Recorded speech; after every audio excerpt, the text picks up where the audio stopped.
Welcome to the 1000 Nights and 1 Night. Now, when it was the 337th night, she said, "It hath reached me, O auspicious king, that the yellow girl stood up and praised Almighty Allah, and he magnified his name. After which she pointed her finger at the brown girl and said to her, I am the one praised in the Quran, and the Compassionate hath described my complexion and its excellence over all hues in his manifest book, where Allah saith, a yellow, pure yellow, whose color gladdeneth the beholders. Wherefore, my color is a sign important, and my grace is supreme, and my beauty is a term extreme, for that my tint is the tint of a ducat, and the color of the planets and moons, and the hue of ripe apples. My fashion is the fashion of the fair, and the dye of saffron outvieth all other dyes. So my semblance is wondrous, and my color marvelous. I am soft of body and of high praise, comprising all qualities of beauty. My color is essentially precious as virgin gold, and how many boasts and glories doth it not unfold? Of the like of me, quoth the poet, her golden yellow is the sheeny sun, and like gold sequins she delights the sight. Saffron, small portion of her glance can show, oh nay, she outvies the moon with brightest bright. And I shall at once begin in thy dispraise, O berry brown girl. Thy tincture is that of the buffalo, and all souls shudder at thy sight. If thy color be in any created thing, it is blamed. If it be in food, it is poison. For thy hue is the hue of the dung fly. It is a mark of ugliness, even in dogs, and among the colors it is one which strikes with amazement, and is of the signs of mourning. Never heard I of brown gold, or brown pearls, or brown gems. If thou enter the privy, thy colour changeth, and when thou comest out, thou addest ugliness to ugliness.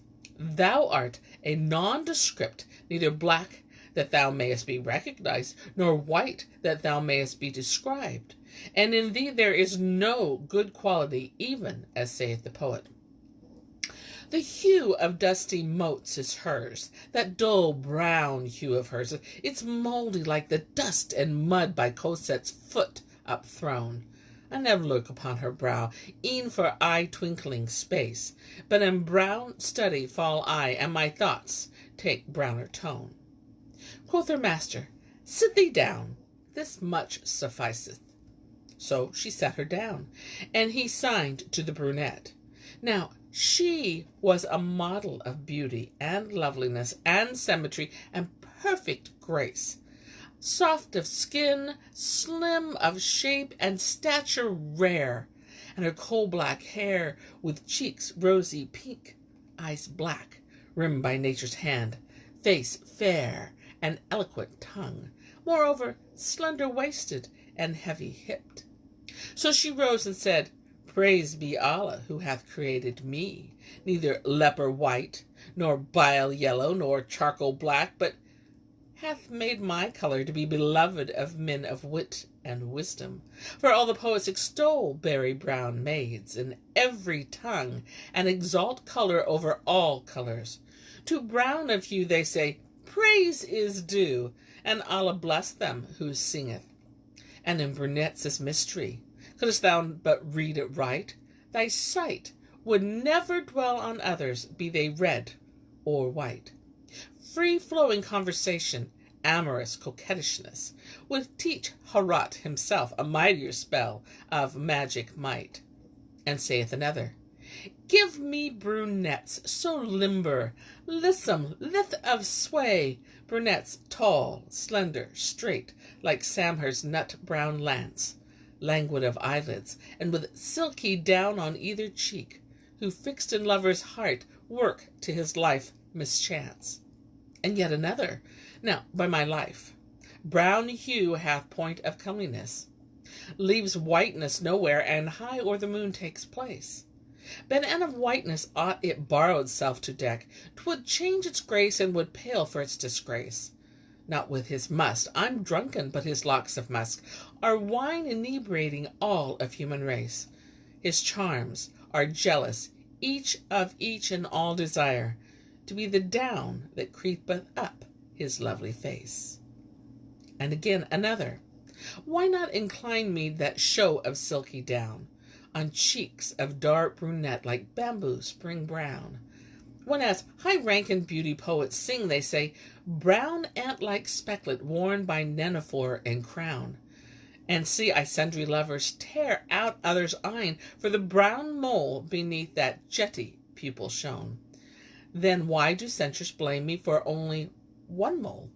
Allah, I pray, demolish each molesting clown.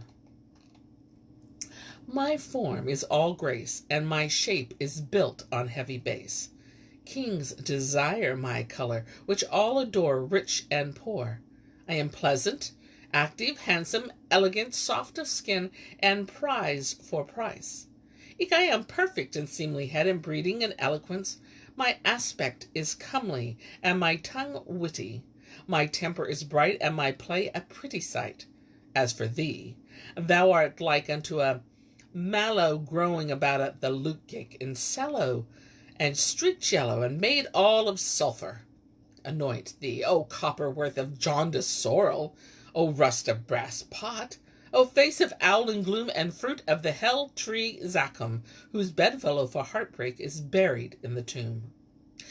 And there is no good thing in thee, even as saith the poet of the like of thee. Yellowness, tincturing her though nowise sick or sorry, straightens my hapless heart, and makes my head sore ache. And thou repent not, soul, I punish thee with kissing her lower face, that shall mine ever grinder break. And when she ended her lines, quoth her master, Sit thee down, this much sufficeth.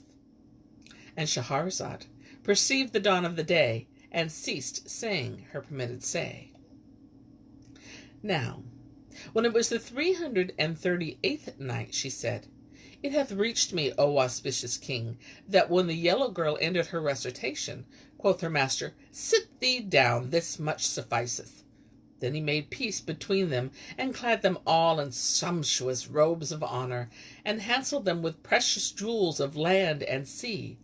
And never have I seen, O commander of the faithful, any, when or anywhere, aught fairer than these 6 damsels fair.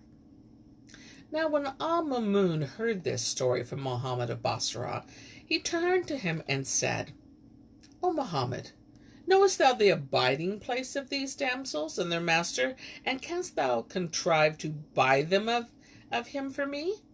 He answered, O commander of the faithful, indeed I have heard that their lord is wrapped up in them, and cannot bear to be parted from them.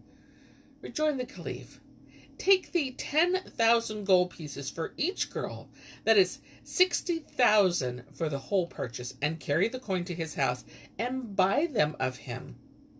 So Muhammad of Basra took the money, and betaking himself to the Man of Al-Yaman, acquainted him with the wish of the prince of the true believers.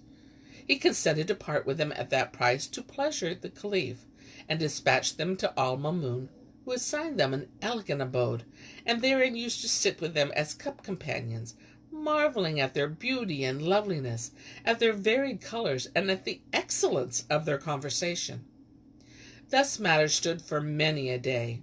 But after a while, when their former owner could no longer bear to be parted from them, he sent a letter to the commander of the faithful, complaining to him of his own ardent love-longing for them, and containing, amongst other contents, these couplets.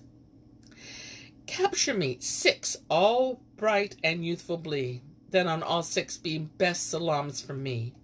They are my hearing, seeing, very life, my meat, my drink, my joy, my jollity. I've never forgotten the favours erst so charmed, whose loss hath turned my sleep to infamy. Alack, O longsome pining, and O tears, would I have farewelled all humanity. Those eyes with bowed and well-arched eyebrows dight, like bows, have struck me with their archery.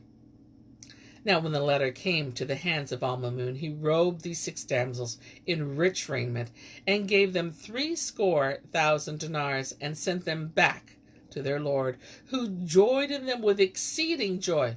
more especially for the monies they brought with him, and abode with them in all comfort and pleasance of life, till there came to them the destroyer of delights and the severer of societies. And also men recount this tale of Harun Al-Rashid and the damsel and Abu Nowas. Now, the Caliph, commander of the faithful, Harun Al-Rashid, being one night exceedingly restless and thoughtful with sad thought, rose from his couch and walked about the byways of his palace till he came to a chamber over whose doorway hung a curtain. He raised the curtain and saw at the upper end of the room a bedstead, whereon lay something black, as if it were a man asleep with a wax taper in his right hand and another in his left. And as the Caliph stood wondering at the sight, behold, he remarked a flagon full of old wine whose mouth was covered by the cup. The Caliph wondered even more at this, saying, "How came this black by such wine service?" Then, drawing near the bedstead, he found that it was a girl lying asleep there, curtained by her hair. So he uncovered her face, and saw that it was like the moon on the night of fullness. So the Caliph filled himself a cup of wine and drank it to the roses of her cheeks, and feeling inclined to enjoy her, kissed a mole on her face, whereupon she started up from sleep, and cried out, "O trusted of Allah, what may this be?" Replied he, "A guest who knocketh at thy door, hoping that thou wilt give him hospitality till the dawn." And she answered, "Even so, I will serve him with my hearing and my sight." So she brought forward the wine, and they drank together, after which she took the lute, and tuning the strings, preluded in 21 modes, and then returning to the first, played a lively measure, and sang these couplets. "The tongue of love from heart bespeaks my sprite, telling I love thee with love infinite. I have an eye's witness to my pain, and fluttering heart, sore hurt by parting plight. I cannot hide the love that harms my life. Tears ever roll, and growth of pine I sight. I knew not what love was ere loving thee, but all is destiny to all is dight."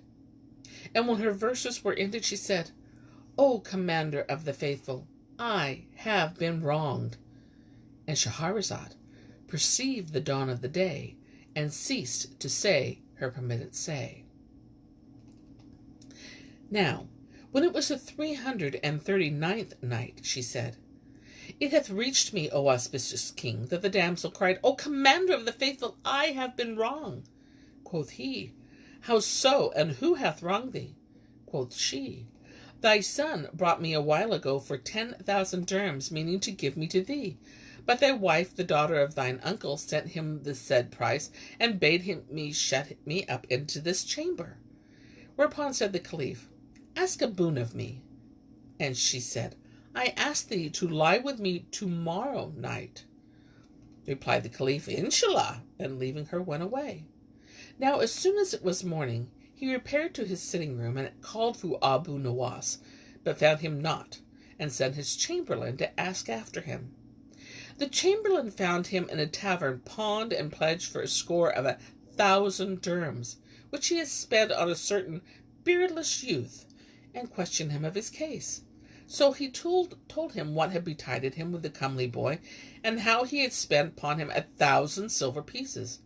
Whereupon quoth the chamberlain, 'Show him to me, and if he be worth this, thou art excused.' He answered, 'Patience, and thou shalt see him presently.'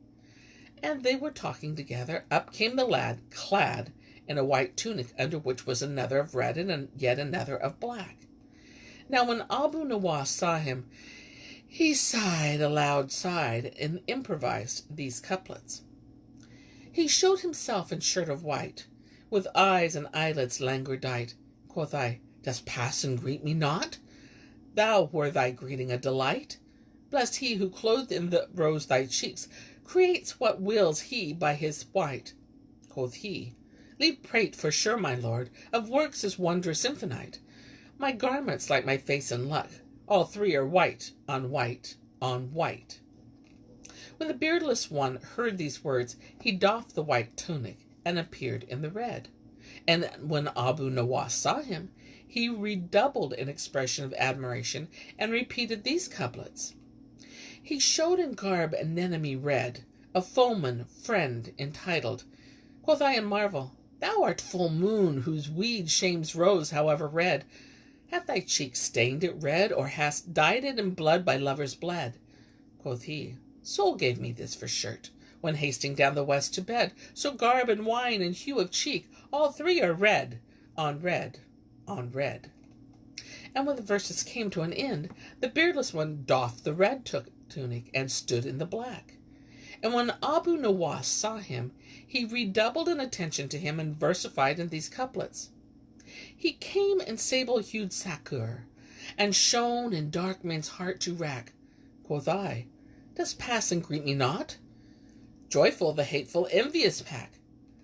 Thy garment like thy locks and like my lots, three blacks, on black, on black.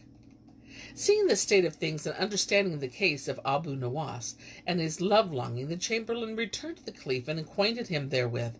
And so he bade him pouch 1,000 dirhams and go and take him out of pawn. Thereupon the chamberlain returned to Abu Nowas, and paying his score, carried him to the caliph, who said, Make me some verses containing the words, O trusted of Allah, what may this be? Answered he, I hear and I obey, O commander of the faithful. And Shahrazad perceived the dawn of the day, and ceased saying her permitted say.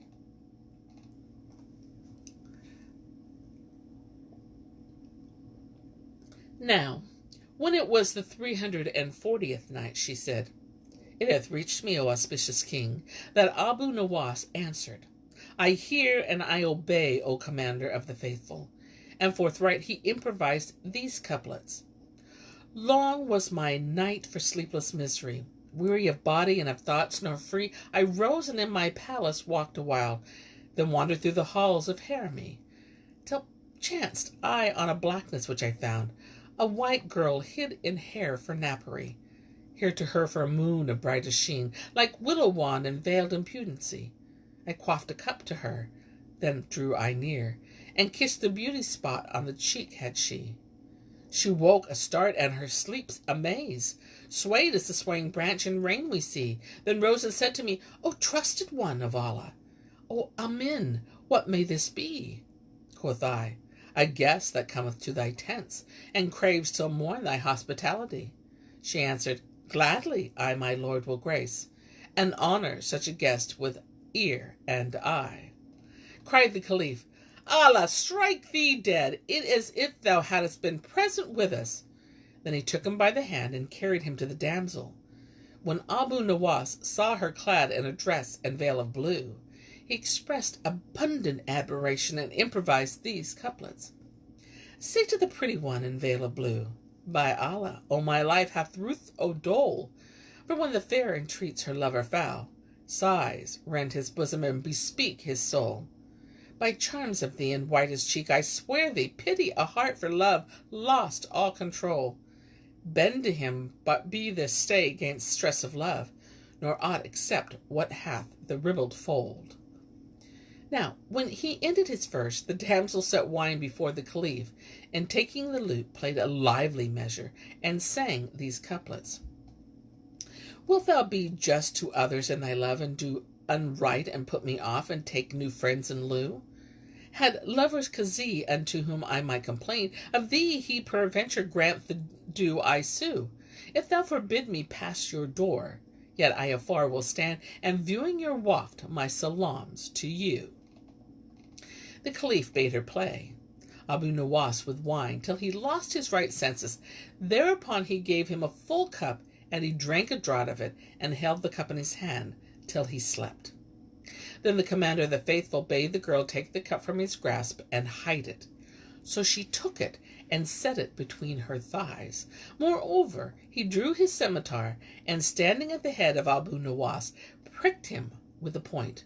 Whereupon he awoke, and saw the drawn sword, and the caliph standing over him. At this sight the fumes of the wine fled his head, and the caliph said to him, Make me some verses, and tell me therein what is become of thy cup, or I will cut off thy head.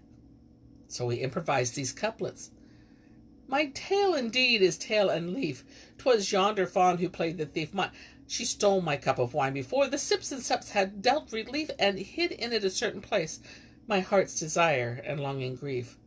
I name it not for dread him who hath of it command in chief. Quoth the Caliph, Allah strike thee dead! How knewest thou that? But we accept what thou sayest. Then he ordered him a dress of honor, and 1,000 dinars, and he went away rejoicing. And among tales they tell one of the man who stole the dish of gold wherein the dog ate. Some time erst there was a man who had accumulated debts, and his case was straitened upon him, so that he left his people and family, and went forth in distraction.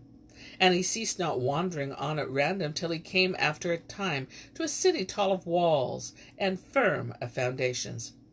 He entered it in a state of despondency and despair, harrowed by hunger and worn with the weariness of his way.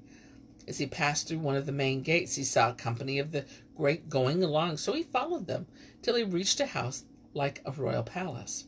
He entered with them, and they stayed not faring forwards till they came in presence of a person seated in the upper end of a saloon, a man of most dignified and majestic aspect, surrounded by pages and eunuchs, as if he were the sons of wazirs. When he saw the visitors, he rose to greet them, and received with honor. But the poor man aforesaid was confounded at his own boldness, when beholding and Shahrazad perceived the dawn of the day, and ceased saying her permitted say. And so do I cease my tale for the day, till it be morrow.